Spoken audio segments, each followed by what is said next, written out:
Subscribe करें और bell दबाएं ताकि कोई खबर रह न जाए।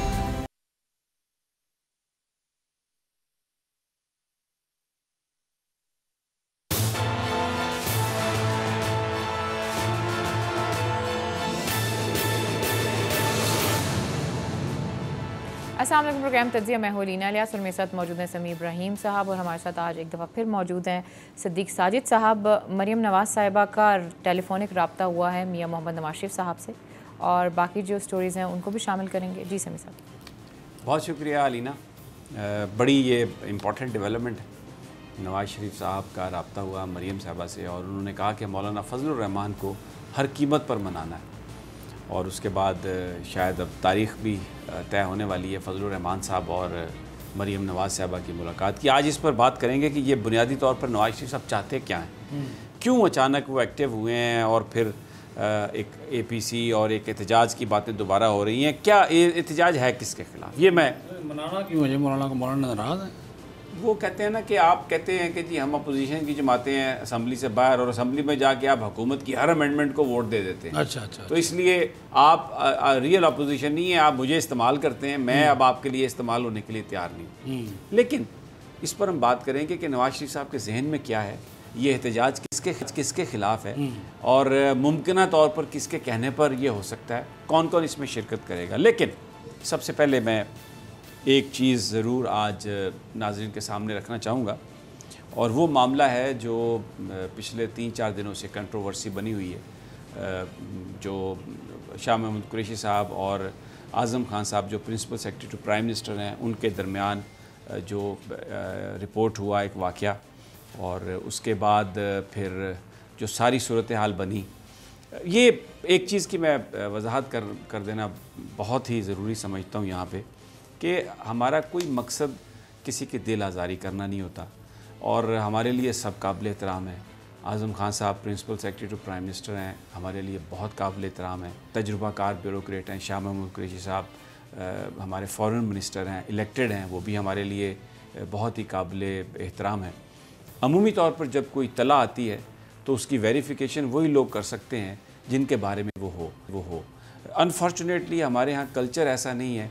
अगर आप उनसे रब्ता करने की कोशिश करें तो 100 में से 99 दफ़ा वो शख्सियात अवेलेबल नहीं होती। कोशिश की गई रब्ता करने और वो अवेलेबल वो नहीं होती। अब इसमें बेसिकली दो चीज़ें, एक तो हमें ये बिल्कुल पता चला है, लोगों ने बताया भी है जो जानने वाले लोग हैं, कि इस पर आज़म खान साहब इस हवाले से बहुत ज़्यादा हर्ट हैं और वो ये समझते हैं कि ये उनके साथ बहुत ज़्यादा नाइंसाफ़ी हुई है और इस बात का हमें बहुत ज़्यादा अफसोस है, इसलिए कि वो principal secretary to prime minister हैं, हमारे लिए बहुत काबिल एहतराम है और हमारा कोई खुदा न खास्ता उनके साथ कोई ऐसा इशू भी नहीं है। लेकिन ये जो खबर चलाई गई जिसमें शहबाज गिल साहब ने भी ट्वीट किया कि कहा गया कि कल या परसों एक इस तरह का वाक़या हुआ है जिसमें ये कोई थप्पड़ उन्होंने शाह महमूद कुरैशी साहब ने मारा है, कतई तौर पर गलत है और ये ना कोई उस दिन का वाक़या है, ना बिल्कुल शहबाज गिल साहब सही कह रहे हैं कि 2-3 दिन तो हुआ, उन्हें कुछ भी कोई वाक़या नहीं हुआ, कुछ ऐसा नहीं हुआ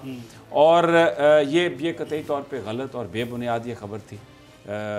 हमने तो जो कहानी बयान की थी वो कुछ और थी, लेकिन जिस अंदाज में ये खबर चलाई गई ये बिल्कुल गलत है और क्योंकि ये हमारे रिपोर्टर ने भी इस खबर को चलाया था और ये खबर इस तरह से आई, तो इस पर हम माज़रत भी करते हैं आज़म खान साहब से, पर्सनल उनसे हम माज़रत करते हैं कि ये जो कुछ भी चला था ये गलत था, इसको इस तरह से नहीं चलना चाहिए था। बहुत सारे लोगों ने फिर जब हमने इसकी इन्वेस्टिगेशन भी की तो उसमें वो बहुत सारे लोग कह रहे थे जी वज़ीर-ए-आज़म हाउस ने इसकी तस्दीक की, तो मैंने पूछा बताएं वज़ीर-ए-आज़म हाउस में किससे आपने तस्दीक करवाई, तो फिर आगे से यही जवाब आता था कि जी वो गलती हो गई, हम इस पर माज़रत खाएँ। तो मैं ज़ाती तौर पर आज़म खान साहब से इस बात की माज़रत हम करते हैं कि ये जो कुछ भी चला ये गलत चला, उनकी जो दिल आज़ारी हुई उस पर हम बहुत ज़्यादा शर्मिंदा हैं। ये तो एक बात सदीक साहब मैं करना चाह रहा था जो बहुत ज़रूरी है, क्योंकि हम बिल्कुल वो ये मकसद हमारा ये नहीं है किसी की खुदा न खास्ता इज़्ज़त उछालना या किसी को ख़राब करना।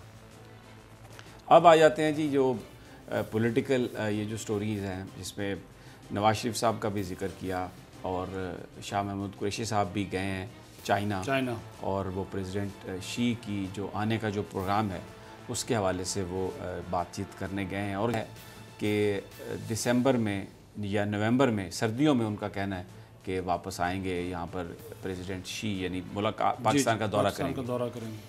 तो बड़ा हैवी एजेंडा होगा वो बड़ा अहम विज़िट है। मैंने आपसे पहले कहा था कि ज़रा इस पर भी बात कर लेते हैं कि अब नवाज़ शरीफ साहब क्या चाह रहे हैं। तो जो हमें इत्तलात मिली है जो एक मुमकिन तौर पर जो एक प्लान हो सकता है वो ये है कि ये APC भी होगी अभी अगले चंद दिनों में, एक एहतजाज का प्लान बनेगा, लेकिन उनकी तारीख़ें वो हो सकती हैं जो चाइना के सदर के दौरा पाकिस्तान की हों। और बुनियादी तौर पर इस एहतजाज का उस वक्त मकसद ये है कि ये वो मौका होगा जिस वक्त पाकिस्तान की हुकूमत, पाकिस्तान की एस्टेब्लिशमेंट ये चाहेगी कि चाइना के सदर पाकिस्तान का दौरा कर सकें। लेकिन अगर वो इस वजह से दौरा ये इम्कान पैदा हो जाए कि नहीं हो सकता कि पाकिस्तान में एहतजाज है, क्योंकि आपको याद होगा जब इमरान खान साहब का धरना था तो चाइनीज़ प्रेसिडेंट उस वक्त नहीं आए थे। तो इस वक्त अगर वो दौरा डिले हो तो उसका पाकिस्तान को बहुत नुकसान हो सकता है, इसलिए कि जो रीजनल सूरत हाल है, जो इंटरनेशनल जो सूरत हाल है, उसमें पाकिस्तान अपने सारे जो कार्ड्स हैं वो चाइना के साथ लगा चुका है। और प्राइम मिनिस्टर इमरान खान ने भी कहा 2-3 दिन पहले इंटरव्यू में कि मुस्तकबिल हमारा चाइना के साथ है, हमने चाइना के साथ जाना है।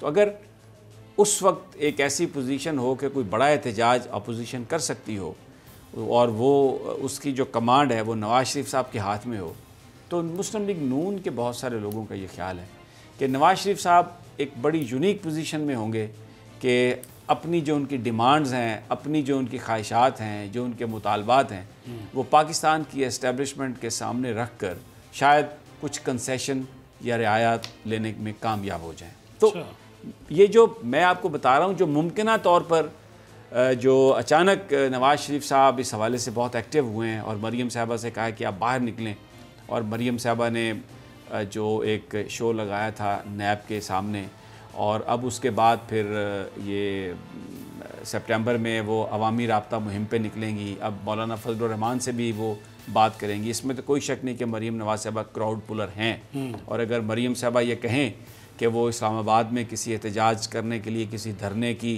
या जुलूस की क़यादत करके आएंगी और मौलाना फजलुर रहमान के साथ जो लोग आएंगे, तो एक ऐसा क्राउड हो सकता है जिसकी बुनियाद पर कोई भी दौरा भी मुलतवी हो सकता है, पोस्टपोन हो सकता है, उसकी तारीखें आगे जा सकती हैं, और ये पोजीशन बन सकती है मियाँ साहब की कि उस वक्त वो कहें कि हाँ जी आए मेरे से बात करें। इसमें 2-3 जो चीज़ें हैं वो बहुत ज़रूरी हैं समी साहब। क्या नवाज शरीफ इतनी एक्सट्रीम पे जाएगा कि वो चीन के सदर के दौरे को मुलतवी करने के हवाले से फजलुर रहमान के एहतजाज का साथ दे? नंबर 2 जो सवाल उठता है इस सारे सिनेरियो में, फिर जो शहबाज शरीफ जो कि इस वक्त मुस्लिम लीग नून के सदर हैं, अपोजिशन लीडर हैं, वो फिर कहाँ खड़े होंगे अगर नवाज शरीफ और मरियम मिल के मौलाना फजलुर रहमान का साथ देने जाएंगे? और फिर तीसरी बात की तो ख़ुद कहते हैं कि चीन के साथ हमारे जो ताल्लुकात हैं नून लीग वाले, और जो मुबारकबादें, और फिर जिस तरह फास्ट स्पीड का CM कहा गया कि बड़ा तेज़ आदमी है शहबाज शरीफ, चीन तो बड़ी उनकी तारीफ़ें करता है। नहीं, लेकिन अफोर्ड करेंगे इसमें आप ये सदीक साजिद साहब, नहीं ये जो आपने बात की ना इस बात अपने को ज़हन में डिमांड्स और मुतालबात बनवा सके। देखिए जो देखिए ज़रा थोड़ा सा इसको ज़रा तहम्मुल से, जो मुजाहरा होगा, जो एहतजाज होगा, वो चाइना के सदर के ख़िलाफ़ नहीं होगा। ज़रा सुन लें ना, वो ये होगा कि इस मुल्क में करप्ट गवर्नमेंट है, इस मुल्क में महंगाई है, इस मुल्क में इस वक्त बहुत ज़्यादा बेरोज़गारी है, उसको हमें ख़त्म करना है। तो उसके लिए वो ये एहतजाज कर रहे हैं, अपोजिशन की जमातें, सुन लें। लेकिन वो दिन वो होंगे जब चाइना के सदर आ रहे होंगे।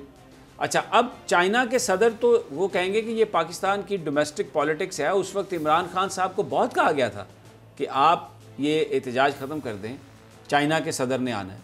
एहतजाज ख़त्म तो नहीं हुआ, नहीं हुआ था इमरान। अच्छा, अब अगर मैं बिल्कुल आपको मौका फिर आप दीजिएगा इसके जवाब।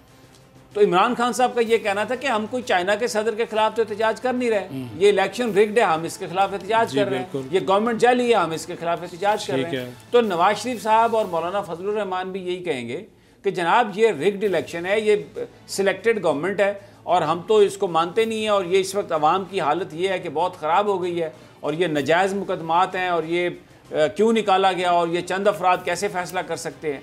तो वो जो डिमांड होंगी उस पर कोई निगोसिएशन होगी ना। जब इमरान खान साहब के साथ राहिल शरीफ साहब ने कहा, आए, मुलाकात की उन्होंने, तारुल कादरी साहब से भी मुलाकात हुई थी, सबसे मुलाकात हुई, लेकिन बात नहीं बनी। तो अब भी ये होगा ना, अगर सिंध में एक कमेटी बनाने के लिए बीच में एक बंदा आता है और सारा वो मामला तय करवाता है, तो उसके मामले में भी ये बात हो सकती है। तो उस वक्त जो इनकी डिमांड्स होंगी वो क्या होंगी? वो डिमांड यही होगी ना कि ठीक है जनाब, फिर आप नवाज शरीफ साहब को आने दें, रियायत दें, तो हम एहतजाज ख़त्म कर देंगे। तो ये चाइना के सदर के ख़िलाफ़ एहतजाज नहीं होगा, लेकिन उस मौके की सेंसिटिविटी को देखते हुए कि वो अपनी ये डिमांड मनवा सकते हैं, तो ये एक मुमकिना तौर पर नून लीग की जो स्ट्रेटजी है वो ये है। ये यानी ये कोई ऐलान तो नहीं किया नून लीग ने कि वो इसलिए कर। देखिए, अगर मियां मोहम्मद नवाज शरीफ साहब इस तरीके से कह रहे हैं और वो मरियम से भी राब्ते कर रहे हैं और वो कह रहे हैं कि मौलाना साहब से आप जाकर मिलें, तो मुझे लगता है कोई ग्राउंड है जिसकी वजह से वो ये बात कर रहे हैं। और वो जहाँ तक मरियम ने कहा है कि वो आएंगी और मुहिम चलाएंगी, वो ऐसे नहीं कह रही हैं।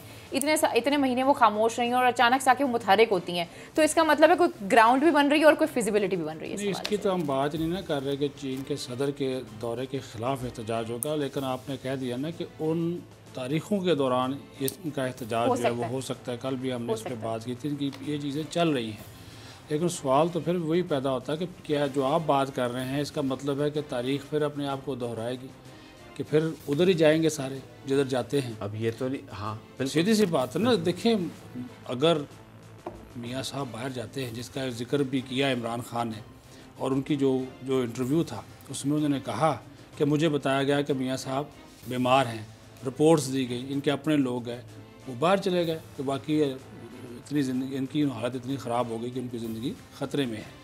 किसने? प्राइम मिनिस्टर कौन था? इमरान खान। फैसला करने वाली हुकूमतें या जो भी रिपोर्ट्स थी उसके मुताबिक वो सारी चीज़ें होगी। सर, राब्ते तो है ना जी, अभी भी हैं, इनके भी हैं, शहबाज शरीफ साहब के भी हैं।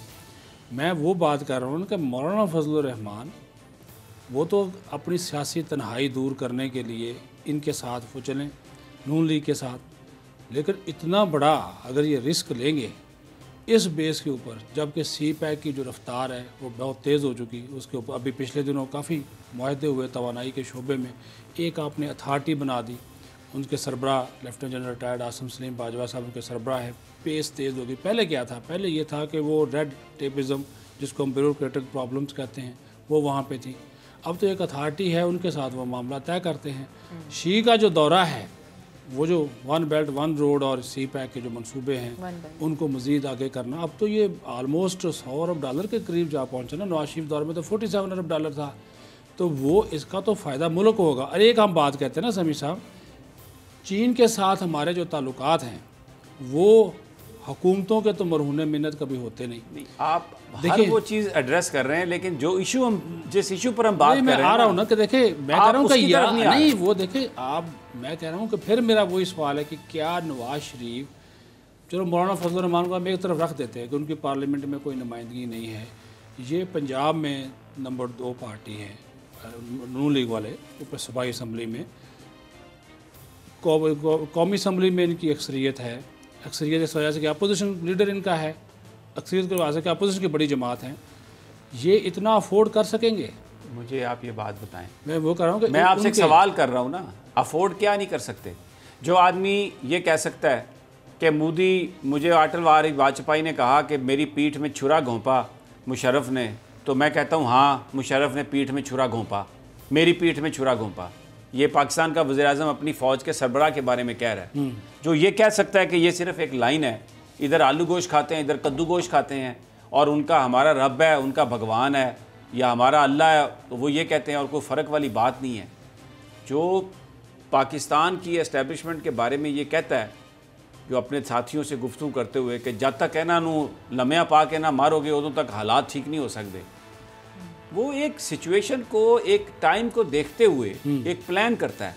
और अभी तक सुप्रीम कोर्ट के बारे में उन्होंने क्या कहा? ये चंद आदमी मुझे कैसे निकाल सकते हैं? कोई पाकिस्तान का इदारा जिसके बारे में हर्जा सराई जितनी नवाज शरीफ साहब कर चुके हैं, उसके बाद आप मुझसे ये सवाल कर रहे हैं कि ये वो अफोर्ड कर सकते हैं? इस हालत में वो पहुँचे हैं, मुल्क से बाहर बैठे हैं, वो एक चीज़ पर बिल्कुल यकीन करके बैठे हुए हैं कि ये जो पाकिस्तान के इदारे हैं, देखें ना, उन्होंने उनके साथ किसी तरह भी नहीं चलना। वो ये कहते थे उनके साथी, आप यहाँ पर जर्नलिस्ट हैं, उनसे पूछ लें, मैं अभी नाम नहीं लेता, उनके जो मोतदल वज़ीर हैं, जो वज़ीर ख़ारजा रहे, उनके वज़ीर इत्तलात और नशरियात भी थे, वो क्या कहते थे बाहर जाकर कि ये पाकिस्तान की फ़ौज है जो हमें कुछ नहीं करने देती इंडिया के साथ। जरदारी साहब ने भी वही किया। ये मेमोगेट क्या था कि जनाब हम तो ये इनको पकड़ना चाह रहे हैं और अब ये हमें हुकूमत से निकालने के लिए आ गए हैं। मैं बात ख़त्म कर रहा हूँ। बात यह है कि एक टाइम, पॉलिटिक्स जो है ना, ये गेम है टाइमिंग का, इससे आर्ट ऑफ पॉसिबिलिटीज़। अगर उस वक्त वहाँ पर पाकिस्तान की एस्टेब्लिशमेंट की एक कोई कमज़ोर चीज़ उनके सामने आ गई है तो वो अपने मुतालबात मनवाने के लिए, और मुतालबा क्या है कि मैं सिस्टम में एंटर हूँ, वो किसी भी जगह पर हिट करने के लिए तैयार होंगे। और इससे पहले होता रहा है, ये हर जमात ये करती रही है। वो कोई ऐसी बात नहीं है अनहोनी जो वो करेंगे अपने मफादात के लिए। क्या कहा था जरदारी साहब ने जिस वक्त मुंबई हमला हुआ था कि जी DGISI को मैं इंडिया भेज रहा हूँ? वो तो उस वक्त फिर आर्मी चीफ के, पाकिस्तान के आर्मी चीफ ने कहा ना जरदारी साहब को कि होश के नाखून लो, ये तुम क्या कह रहे हो, जिसके बाद वो फैसला वापस हुआ। तो इन्होंने तो कभी किसी चीज़ से ना कोई हेजिटेशन की है, ना हिचकिचाहट की है। आप ब्रूस रेडल की किताब पढ़ें, वो कहता था, शहबाज शरीफ आके हमें क्या कहता था, हम कह रहे थे कि मसले की कोई बात करें, वो कह रहा था भाजी को बचाओ, भाजी को बचाएं, भाई जी को बचाएं। तो ये जो आपने मुझसे एक बात कही है ना, बड़ा नईव क्वेश्चन है आपका ये कि ये अफोर्ड कर सकते हैं कि नहीं। चीन के हवाले से मैंने चीन के हवाले से क्या चीन के देखे ना कि चीन जिस तरह पाकिस्तान की मदद कर रहा है, अमेरिका, चाइना, इन्होंने ये समझ लिया नवाज शरीफ साहब का ताल्लुक चाइना से नहीं है, नवाज शरीफ साहब का ताल्लुक अमेरिका से है। वो बचे बिल क्लिंटन की वजह से थे, और फिर एक सा हरीरी को आया था। दूसरी बात सुन लें जरा, उनको पनाह दी सऊदी अरब ने। सऊदी अरब की क्या हैसियत है अमेरिका के सामने, और उसकी यहाँ पर क्या हैसियत है। और मैं आज आपके साथ ये भी बात बताऊंगा, ये जो लोग कह रहे हैं ना कि शाह महमूद कुरैशी के बयान की वजह से सऊदी अरब में नाराज हुआ, बिल्कुल नहीं। सऊदी अरब शाह महमूद कुरैशी के बयान से नाराज नहीं हुआ। सऊदी अरब ये कह रहा है कि आप चाइना के बहुत नज़दीक हैं। चाइना के ईरान के साथ कितने ज़बरदस्त ताल्लुकात हो गए, $400 बिलियन की इन्वेस्टमेंट वो कर रहे हैं, और आपने अरामको को फारिग कर दिया ग्वादर से, और रिफाइनरी भी अब चाइना बनाएगा, तो चाइना किस चीज़ का तेल लेगा? तो वो क्योंकि अमरीकी कैंप में है इस वक्त, वो चाइना के साथ नहीं है। उन्होंने पाकिस्तान से दूरी इसलिए इख्तियार की है कि जनाब अगर आप चाइना के साथ जा रहे हैं तो इसका मतलब है खित्ते में आप ईरान के साथ जा रहे हैं, और हम तो हमारे जो अबू जान हैं वो तो डोनाल्ड ट्रंप हैं, या जो आने वाला सदर होगा, तो आप ये किधर जा रहे हैं? तो इसलिए उन्होंने अपने सारे जो कार्ड्स हैं वो अमेरिका के साथ लगाए हुए हैं। और अगर हम अमेरिका से दूर हो रहे हैं तो हम सऊदी अरब से दूर हो गए भाई। तो ये इसलिए ये आप क्या, जो आप ये नवाज शरीफ साहब का तो ताल्लुक ही अमेरिका से है भाई। चले, अगर ये बात है, मैं माजरत के साथ मैंने आपको इश्ताल दिलवा दिया। मैं ये कह रहा हूँ कि देखें, अगर ये सारी कुछ आपकी बातें हैं इस्टेब्लिशमेंट के साथ, आपने ये साबित कर दिया कि नवाज शरीफ साहब जो हैं वो नाकाबिले एतबार और नाकाबिले कबूल आदमी हैं। अब ये आप मेरे मुंह में अल्फाज डाल रहे हैं। अच्छा सुनिए, मुझे एक मिनट तो मुझे बात कर लें सर। आपकी तरफ सवाल ही फेंकूंगा साहब, मेरे सीनियर हैं। और दूसरी बात यह है कि देखिए कि एक तरफ तो वो इनके साथ मामला भी करते हैं। शहबाज शरीफ क्या बड़े भाई की इजाज़त के बगैर उनसे बातें कर सकता? बेशक उसका अपना एजेंडा हो, उनकी इजाज़त के बगैर वो बात कर सकता है, मामला तय कर सकता है। मैंने तो इसी प्रोग्राम में चंद दिन पहले कहा था ना कि अगर मियाँ साहब बाहर गए हैं, खान साहब कहते हैं जी बीमार थे चले गए, हमें ये रिपोर्ट्स दी गई, किसी न किसी लेवल पे वो चीज़ सामने आ जाएगी कि वो क्यों गए। किसी ने तो उनको इजाज़त दी ना सर। अगर मरीम नवाज़ नैब के दफ्तर आती हैं, लोग आ जाते हैं, चले 700 आए, 800 आए, एक मेला लगाया गया, अगर वो चाहते, जो चाहने वाले हैं चाहते, क्या वो ऐसा कर सकते? कभी भी ना कर सकते। आपने एक मंज़र देखा था ना जब ये वापस आए थे, ये मरीम नवाज़ और नवाज शरीफ, जब इनको सज़ा होगी, गिरफ़्तार हुए, तो लाहौर में कितने लोग पहुँचे तो जो एयरपोर्ट के अंदर गए थे। बात यह है कि सर कोई भी नहीं बिगाड़ता ना, जब पाकिस्तान के ना हमारे जो इदारे हैं जिनको हम कौमी सलामती के इदारे हैं, हम उसको अब मैं जवाब दूँ आपको, जवाब दे दूँ आपको। बात यह है, ये बात आपकी बहुत ज़बरदस्त है। मैंने नवाज़ शरीफ साहब को ये नहीं कहा कि वो नाकाबिले एतबार हैं या उनकी पाकिस्तान से कमिटमेंट नहीं है।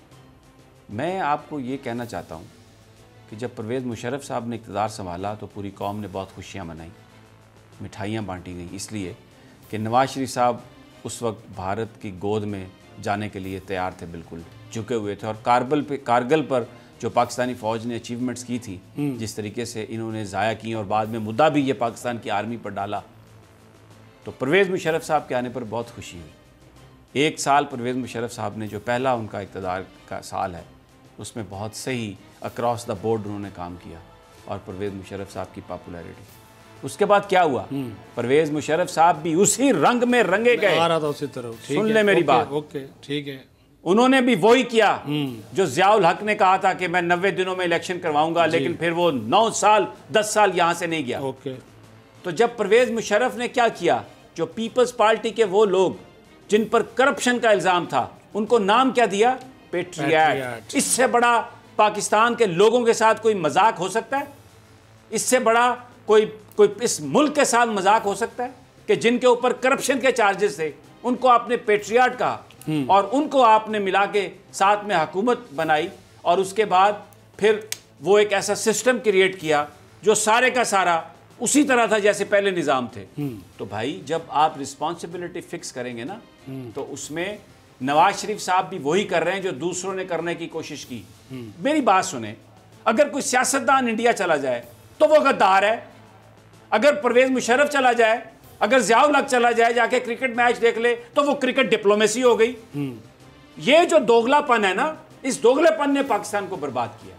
तो इसलिए अब पाकिस्तान के पॉलिटिशियन भी बिल्कुल पीछे नहीं हटते इस बात से कि वो कहते हैं कि जो दूसरे अगर लोग कर सकते हैं तो फिर हम ये काम क्यों नहीं कर सकते। ठीक है। तो ये वो खेल है जो खेला जा रहा है और इसमें नुकसान किसका है, मेरे और आपका, पाकिस्तान के उन लोगों का जिनके कोई स्टेक होल्डर्स नहीं, जिनको कोई पूछता नहीं है। अच्छा सर, हमें लेनी एक ब्रेक, लेकिन ब्रेक पे जाने से पहले मेरा एक सवाल है। आप ये कह रहे हैं कि मुमकिन तौर पर एक इतना बड़ा वो लोगों को, क्राउड को यहाँ पे जमा कर सकते हैं कि इस दौरे पे इम्पैक्ट आए, लेकिन जब भी हम ये देखते हैं कि मौलाना साहब ने मार्च करने की कोशिश की तो यही कहा गया कि मौलाना साहब तो बंदे ही नहीं जमा कर सके, और जब मरियम की बात आती है तब भी ये कहा जाता है कि भाई इनको तो कोई आता ही नहीं इनके लिए बाहर। तो अब ये जो आप बात कर रहे हैं, ये किस तरीके से इतने लोगों को जमा कर लेंगे, सवाल आ गया है मेरे सामने।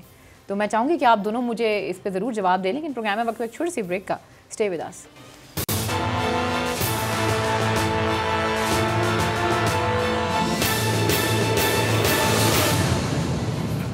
वेलकम बैक नाज़िक दा, फिर आपको खुशामदीद कहते हैं। जी, जमा कर लेंगे ये लोगों को?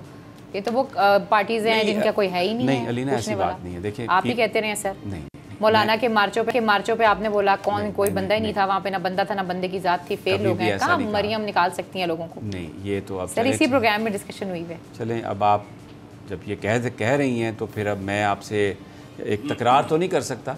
मैं सिर्फ यही कह सकता हूँ कि कतई तौर पे ऐसा नहीं है। मरियम नवाज़ एक क्राउड पुलर हैं और जो शहबाज शरीफ साहब हैं, he is not a crowd puller.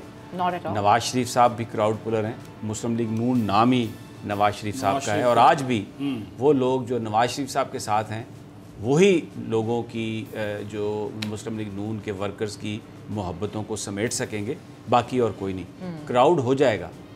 हम जिस इशू पर हम बात कर रहे हैं कि ये एक ऐसी अपॉर्चुनिटी, देखें ऐसी एक अपॉर्चुनिटी क्रिएट हो रही है मुस्लिम लीग नून के लिए, जिसमें उनकी क़यादत ये समझती है कि अगर हम इसको इंटेलिजेंटली इस्तेमाल कर लें, एक एहतजाज का ऐसी कॉल दे दें जिसके नतीजे में ये इस्टेब्लिशमेंट को फ़िक्र हो कि इसमें कोई हम बड़ी चीज़ लूज़ कर सकते हैं, तो वो एक निगोशिएटिंग टेबल पर बैठ जाएंगे बिहाइंड द सीन, और उनका ये ख्याल है कि वो उस हवाले से कुछ ना कुछ रियायत उनसे लेने में कामयाब हो सकते हैं। और keeping in mind the past practices, Sadiq Sajid साहब, मेरा ये ख्याल है कि ये मुस्लिम लीग नून की एक ऐसी स्ट्रेटजी है जिसमें वो किसी हद तक कामयाब हो सकते हैं। मैं सिंपल ये कह, क्या रियायत लेके मुकदमात वापस हो जाए, वापस आ जाए, वापस? देखिए मिसाल के तौर पर उनकी सेहत ठीक होगी, वापस आ जाएंगे। मरियम औरंगजेब ने 2 दिन पहले भी सेहत को तो कुछ भी नहीं है। कल आपने तस्वीरें 2 भाइयों की देखी हैं, एक छोटी सी ज़्यादा कम उम्र के, एक बड़े, उनकी रियायत ये होगी। देखिए ना, मियां साहब इलेक्शन नहीं लड़ सकते, मरियम भी इलेक्शन नहीं लड़ सकती, मरियम जाएंगी बस। इस्लामाबाद हाई कोर्ट में जो उनको इश्तिहारी करार देने के लिए किया गया था, वो दरख्वास्त भी उन्होंने वापस ले लिया, क्योंकि अदालत ने सवाल उठाए थे कि जनाब आपकी 3 हफ्ते की 6 हफ्ते की ज़मानत देने के बाद कहा गया था कि पंजाब हुकूमत के पास आप जाएँ और वो इसका फ़ैसला करेंगे। तो पंजाब हुकूमत ने अगर आपको ज़मानत नहीं दी तो बादियो नज़र में आपकी ज़मानत तो कैंसिल हो चुकी है। तो उनकी जो लीगल टीम है उन्होंने वो आज दरख्वास्त वापस ले ली कि जनाब आप बस सानू समझ आ गई है तो हम दरख्वास्त वापस लेना। अदालत ने कहा ठीक है आप अपनी दरख्वास्त वापस। अब उनको इश्तिहारी करार देने का जो मामला है उसमें वो बढ़ता रहेगा आगे और वो सारी जो लीगल जो रिक्वायरमेंट्स हैं वो पूरी हो जाएंगी। अच्छा, अब सवाल बुनियादी तौर पर जो आएगा, देखें 3-4 इश्यूज़ में इस वक्त इमरान खान साहब की गवर्नमेंट फंसी हुई है। इमरान खान साहब की जो उनकी जो परफॉर्मेंस है, मिसाल के तौर पे मैं अपोजिशन को सुन रहा हूँ, अब ये बात तो दुरुस्त है कि चीनी 50 रुपये चले, अपोजिशन कह रही है 60 रुपये किलो होगी, आज 100 रुपये किलो ज़्यादा है। और इसमें भी कोई शक नहीं कि इमरान खान साहब ने बड़ी हिम्मत दलेरी से वो एक कमीशन बनाया, उसने रिपोर्ट दी आके और लोगों को अच्छा पॉइंट आउट किया, हुई रिपोर्ट हुई, उसमें नाम आए और उनके बड़े करीबी साथी थे, कोई इमरान खान साहब ने उनके साथ रियायत नहीं की। अब सिस्टम उनको सलाह दे सकता है कि नहीं, उसमें मुझे इमरान खान साहब एक हेल्पलेसनेस है उनकी, इसका तो रोना वो पहले रोते रहे जी, सिस्टम मुझे काम नहीं करने देता। अच्छा, अब नैब के बारे में आ जाएं।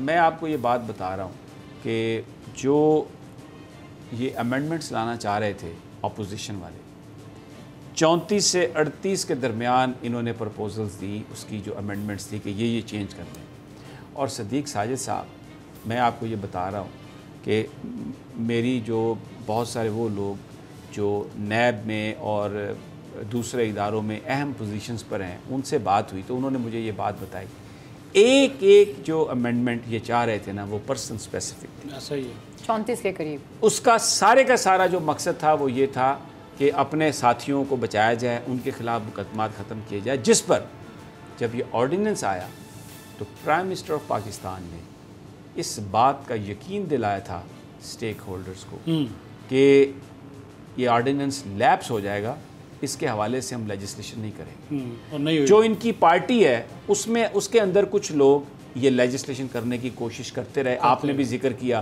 कि स्पीकर के घर मीटिंग हुई, फलां जगह हुई, लेकिन जब ये लेजिस्लेशन प्राइम मिनिस्टर के सामने जाती थी अप्रूवल के लिए, प्राइम मिनिस्टर सेड नो, ये नहीं, मैं इनको बिल्कुल नहीं छोड़ूंगा। उसकी वजह ये थी कि प्राइम मिनिस्टर के पास ये इन्फॉर्मेशन थी। सबसे पहले तो वो जो उनका अपना जो इत्तेसाब का एजेंडा था उस पर वो कोई कंप्रोमाइज़ नहीं करना चाहते थे। दूसरा, उनको ये पता था कि अगर ये पर्सन स्पेसिफिक अमेंडमेंट्स कर दी गई तो अदालत इसको पहली पेशी पे उड़ा देगी। और फिर नैब के अंदर से भी बहुत स्ट्रॉन्ग रिएक्शन आना था। इस बात का तो कोई इम्कान ही नहीं था कि नैब के चेयरमैन उन अमेंडमेंट्स के साथ अपने इस काम को कंटिन्यू करें। ठीक, बिल्कुल ये काम नहीं होना था। अब बहुत सारे काम ऐसे किए हैं खान साहब ने जो बड़े ज़बरदस्त काम हैं, लेकिन जो लोगों की इक्तसादी सूरत हाल है, जो अनएम्प्लॉयमेंट है, उसकी कोई भी वजह हो, जो महंगाई है, उसकी वजह से गवर्नमेंट का वो इम्पैक्ट हमें नज़र नहीं आ रहा इस वक्त। स्ट्रीट पर लोग जो है ना, इमरान खान के अपने भी जो साथी हैं वो बहुत सारे उनसे नाला हैं, और उनका जो एक सबसे बड़ा अलमिया है, उनकी जो अचीवमेंट है इकोनॉमिक पर या इंटरनेशनल अफेयर्स पर, उनके जो ये इंफॉर्मेशन के एडवाइज़र हैं वो सारे के सारे उनके साथ मीटिंग करते हैं, उसके बाद इस टेलीफोन पर बाहर आके ट्वीट करके वो समझते हैं कि हमने अपना काम कर दिया, जिसकी वजह से कोई उसका इम्पैक्ट लोगों तक नहीं है। तो ये इन चैलेंजेस की सूरत में अगर एक बड़ा एहतजाज आ जाए तो बड़ा मुश्किल होगा खान साहब के लिए। ये बात ठीक है, इतराफ़ भी तो करते हैं ना। ख़ुद वज़ीर इत्तलात शिबली फराज साहब ने एक प्रेस कॉन्फ्रेंस में ये इतराफ़ किया कि महंगाई पर काबू पाने में हम नाकाम रहे हैं। तो जिन माफियाज़ की हम बात करते हैं, उन माफियाज़ के ख़िलाफ़ जो अमली इक़दाम उठाने थे, हमने पहले भी कहा, अब वज़ीर आज़म डंडा लेकर तो नहीं जा सकता ना किसी के पीछे। या अफ़गानिस्तान अगर चीनी स्मगल हो गई है, रिबेट भी ले लिया, स्मगल भी कर दी, और बहुत से मामला कि फिर हम बार बार वही बात कर रहे हैं ना। FBR है, आपके SCCP है, FIA है, नैब है, ये तकाबली कमीशन, कितने ही इदारे हैं। 3 से 4 माह हो गए, वो फिर आपने देखा कि अदालतों में मामला घूमता रहा। कल भी आपने जिक्र किया, सिंध हाई कोर्ट ने एक फ़ैसला दिया, इस्लामाबाद हाई कोर्ट ने दूसरा दे दिया। अब फैसले कैसे करते हैं? खुद आपका वज़ीर आज़म कहता है जी मैं एक कमीशन की रिपोर्ट के ऊपर एक हुक्म इम्तनाई नहीं दिया जा सकता, वो दे दिया। अब आज फिर आपने कल एक बात की कि मुल्ज़म जो होता है वो पावरफुल वकील कर लेता है। आप पता नहीं वो जब वो पावरफुल, ये तो हो गई ना बात। अब मैं आपको फैसले कैसे हो रहे हैं? आज एक ज़िला बनाने का फैसला किया सिंध की काबीना, ज़िला केमाड़ी, और उस पर आपने MQM का रिएक्शन भी सुना कि जनाब आप सूबे तो बनाते नहीं हैं, ज़िले बना के आप तोड़ने की कोशिश कर रहे हैं कराची को। अब उन्होंने किया क्या? बारीक वारदात किया है इसमें। बारीक वारदात ये है कि कादर पटेल साहब की वो कॉन्स्टिट्यूंसी वहाँ पर उन्होंने इलाके को इस तरह से काटा है कि वो जो फिशरमैन का इलाका है ना, वो उस कॉन्स्टिट्यूंसी में एक में ऐड कर दिया, दूसरे में से वो जो शहरी इलाका है वो बहुत सारा निकाल दिया। उसके नतीजे में अब अमूमी तौर पर MQM की वहाँ से जब वो भरपूर सीटें लेती थी तो 12-13 सीट्स आती थी। ठीक है। अब कम से कम उनमें से अगर वो उतनी सीट्स अगर MQM लेने की बात करे तो एक और सीट उसमें उनकी कमी होगी, क्योंकि जो वोटों को जिस अंदाज में, इलाकों को जिस अंदाज में तकसीम किया गया, उसमें वो कम्युनिटी जो MQM के साथ होती है वो उन कॉन्स्टिट्यूंसी से निकाल दी गई।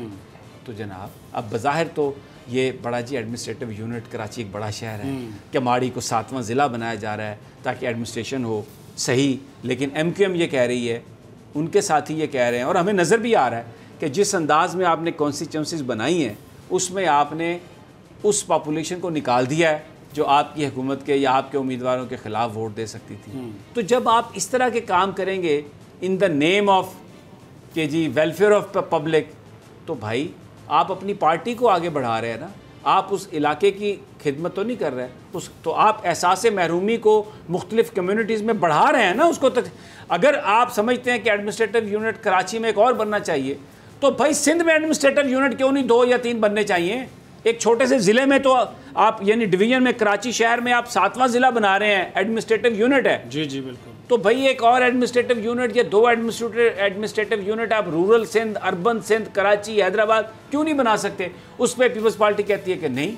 आपको मैंने बैरिस्टर सैफ की तकरीर सुनवाई थी, इवन पार्लियामेंट में 18th अमेंडमेंट पे बात हो, नए सूबों की सिंध के हवाले से बात हो, तो वो कहते हैं ये गद्दारी है, हम गोली मार देंगे, फलां डिक्टेटर अपनी मौत का इंतजार कर रहा है।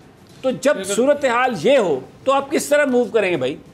लेकिन ये भी चीज़ बड़ी अहमियत की हामिल है कि इन्होंने एक दिन पहले वो जो एक कमेटी बनी 3 जमातों की 6 रुकनी कमेटी, उसके एक दिन बाद ये अनाउंस कर दिया ज़िला। अब इसका सियासी पहलू भी देखिए ना, सियासी पहलू। अब इसका मतलब है कि वो कमेटी तो बिल्कुल फारुक हो जाएगी। ज़ाहिर MQM का इसके ऊपर जो रद्द-ए-अमल आया है वो तो इसी तरह भी वो तो अपने आप को बादशाह समझते हैं ना जी, हम। अच्छा आपने अब ज़रा मेरी बात सुन, तो अब आप बड़े ज़हीन और फतीन आदमी हैं, लेकिन आप आधी इन्फॉर्मेशन देके ना खामोश हो जाते हैं, क्योंकि आप चाहते हैं कि भाई ये आपकी तरफ को बात आई ना। आपने ये जिक्र किया कि एक बड़ी हाई प्रोफाइल मीटिंग हुई जरदारी साहब। हाँ जी बिल्कुल। उसके फ़ौरन बाद हमने देखा विदाउट एनी स्केड्यूल जनाब सैयद मुराद अली शाह साहब इस्लामाबाद पहुंचे, अपने कायद से मुलाकात हुई। उसके फ़ौरन बाद असद उमर साहब के पास पहुंचे और उसके बाद कमेटी की फॉर्मेशन हो जाती है। अच्छा अब ये तो इसलिए किया गया कि जाहिर है जब कहा गया था तो कुछ ना कुछ तो करना ही था, आपने साथ देना है, साथ मिलाना है, अपने लिए रियायत लेनी है। अच्छा सुन लें ना, पहुंच गया हूँ सर, ठीक है, सुन लेना। अच्छा अब उसके बाद हमारी अपनी भी तो पॉलिटिक्स है। अच्छा भाई अब क्या करें, ठीक है अब इनके साथ कमेटी तो बन गई, अब आप एक ऐसा काम करें जो आपने पहले सोचा हुआ था ना, आप फौरी तौर पर जाती जिला तो बना देना, वो तो पुराना पेंडिंग चला आ रहा है, वो एडमिनिस्ट्रेटर की बात है ना, वो चुन लेंगे मिलके। तो आप अपना इलाका, आप अपनी वो तो मजबूती करें ना फटाफट, क्योंकि कमेटी से फौरन तो कोई नहीं भाग सकता। तो मैं क्या शफाफियत है वैसे हैं जी, मैं इस सारी जो हैपनिंग है उसके तनाजुर में कह रहा हूँ कि अगर नवाज शरीफ साहब ये सोचते हैं कि अभी मेरी कोई वापसी की राह बन सकती है इस कहानी में, तो क्या गलत सोच रहे हैं? सीधा फिर कहे ना मामला तो कुछ लो और कुछ दो के तहत चल रहे हैं, तो फिर वही है, हर जगह चल रहे हैं, हर जगह पे यही उधर भी चल रहे हैं। ये तो कोई लेकिन ये कुछ लो और दो, इसमें अफसोस ये है कि पाकिस्तान के अवाम का कोई जिक्र, हाँ उसका चलें खान साहब तो करेंगे इंशाल्लाह, मुझे पूरा यकीन है कि वो इसका जरूर जिक्र करेंगे। दूसरे वाले से भी आ रही हैं कि मरियम नवाज साहिबा शायद अगले हफ्ते या उससे अगले हफ्ते इस्लामाबाद आएंगी। खैर जी खबरें आ रही हैं, मुझे पता नहीं है सही है या गलत है। प्रोग्राम में वक्त एक छोटी सी ब्रेक का, स्टे विद अस। वो मैं आपसे पूछूंगी किसकी जगह पर।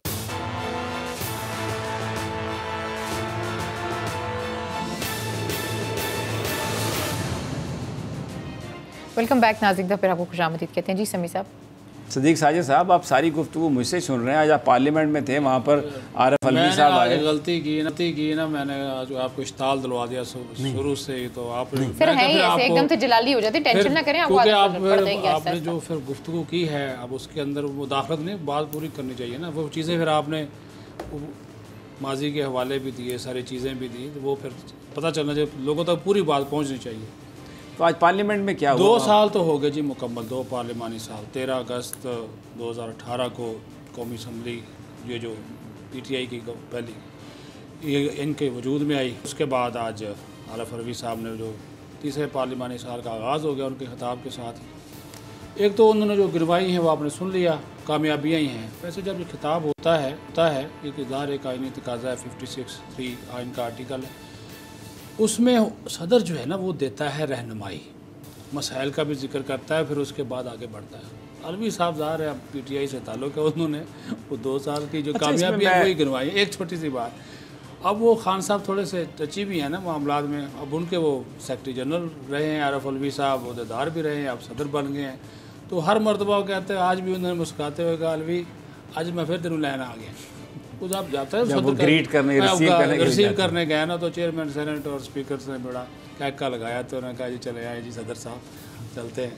तो वो भी उनका एक ज़ाहिर जेस्चर तो है, लेकिन खान साहब पार्टी चेयरमैन तो है ना, फिर तो वज़ीर-ए-आज़म भी हैं। वज़ीर-ए-आज़म। अच्छा, इसमें एक बात मैं आप ज़रूर करना, लेकिन एक चीज़ अब हो रही है, हम हर जो हुकूमत होती है ना वो कहते हैं जी अच्छा जी 2 पार्लिमानी साल पूरे हो गए, तीसरा पूरा होगा कि नहीं होगा?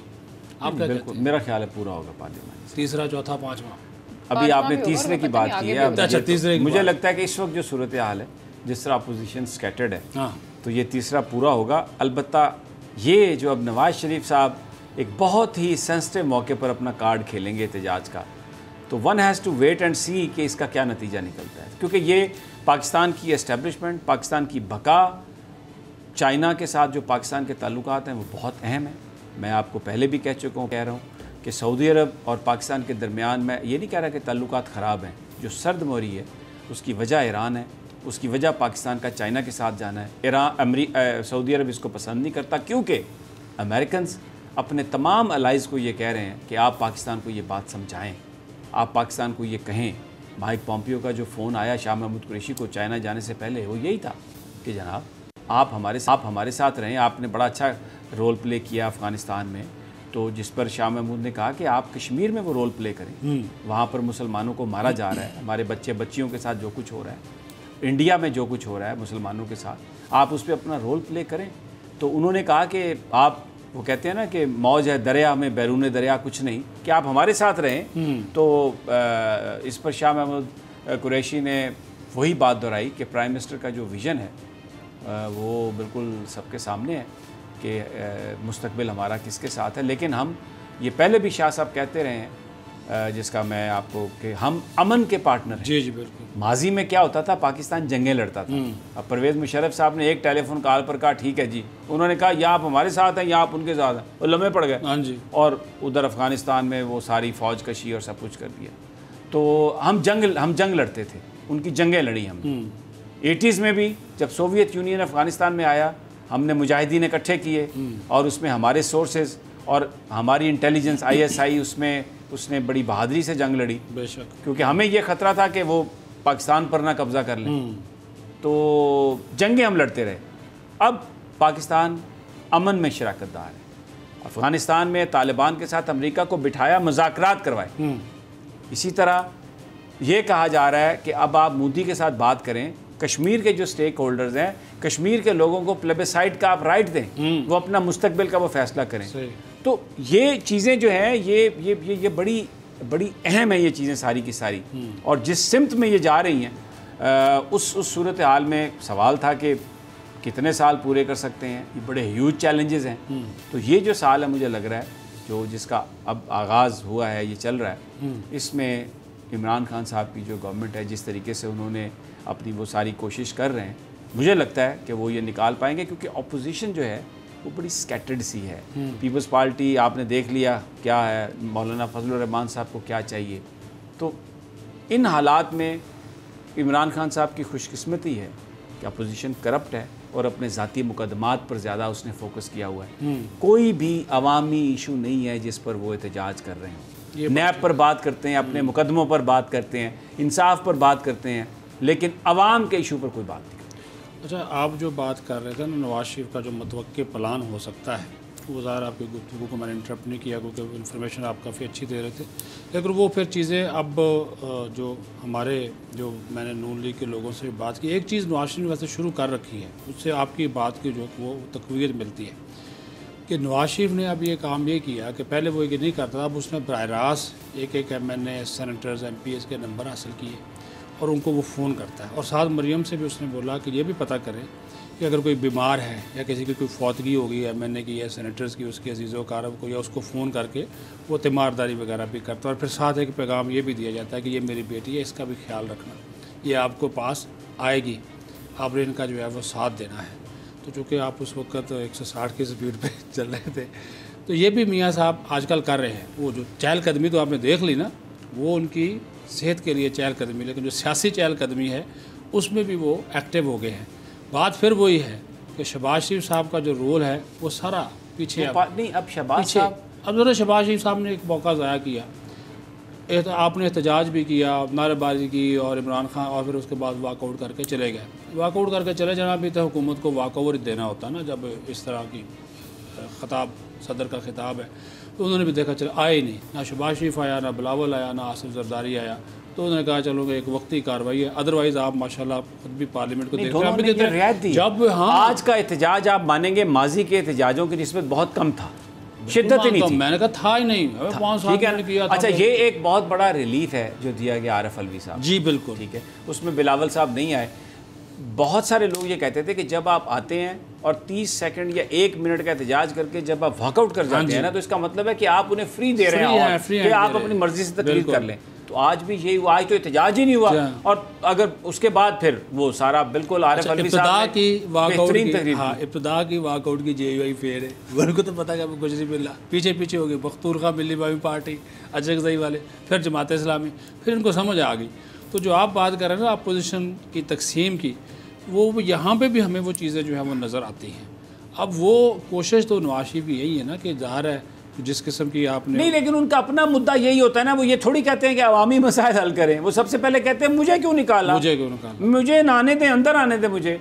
और आज नारा क्या है अपना मरियम नवाज का, पाकिस्तान की तकदीर नवाज शरीफ, पाकिस्तान की जो किस्मत है वो नवाज शरीफ। और वो जो ट्वीट है उनके वो क्या है, क्या कभी कोई इतनी आंखें भीगी हैं ऐसे शख्स के लिए जो इतना बीमार हो, और क्या बातें कर रही हैं भाई। और लोगों की आंखें भीगती हैं अपने भूखे बच्चों को देखकर, जब अपने बच्चों के लिए तालीम के लिए फीस नहीं होती। कितने स्कूल आपने बनाए, कितने हॉस्पिटल आपने बनाए। ये लोगों के तो मसाइल हल नहीं हुए, ना अब हल हो रहे हैं ना पहले हल हुए थे। तो वो क्यों आएंगे लोग इनके पीछे, सवाल ये है क्यों। ये कहते हैं ना मुझे क्यों निकाला, मैं कहता हूँ लोग क्यों आपके पीछे आए भाई, एक सीधी सी बात है। इसका मसला कोई हल हुआ, कोई मसला हल नहीं हुआ, तो फिर क्या अपोजिशन, किस चीज़ की अपोजिशन। इसका जिम्मेदार सियासतदान है, हमारे सिस्टम है ना, हमारे सियासतदान है, हुकूमत जो एस्टेब्लिशमेंट के, मैं बात जो एस्टेब्लिशमेंट की बिलियां, और मैं दूसरों का नाम नहीं लेता फिर ये खफा हो जाते हैं, बनकर इन्होंने छोटी छोटी बातों पर सौदा किया। ये बेसिकली इनके मसाइल हैं। अगर ये खड़े हो जाएं और अपनी ताकत, इनकी अवामी ताकत है, अवाम के, देखें जुल्फ़िकार अली भुट्टो फांसी हो गया 1979 में, और जब तक जरदारी ने उस पार्टी का सत्यानाश नहीं किया, वो अपनी कब्र में लेट कर इलेक्शन लड़ता रहा। सही बात। मरा हुआ भुट्टो कब्र से इनके खिलाफ इलेक्शन जीतता रहा। क्यों? उसका ताल्लुक लोगों से था, उसने जान लोगों के लिए दी थी। और ये भुट्टो की नकल तो करते हैं, हबीब जालिब की नकल तो करते हैं, लेकिन मांगते रियायत अपने लिए हैं। तो फिर जवाब वही है ना, नतीजा सिफर ही है ना भाई। खैर जी, आज के प्रोग्राम से हम तीनों को इजाज़त दीजिए। अपना बहुत अल्लाह ने के पास।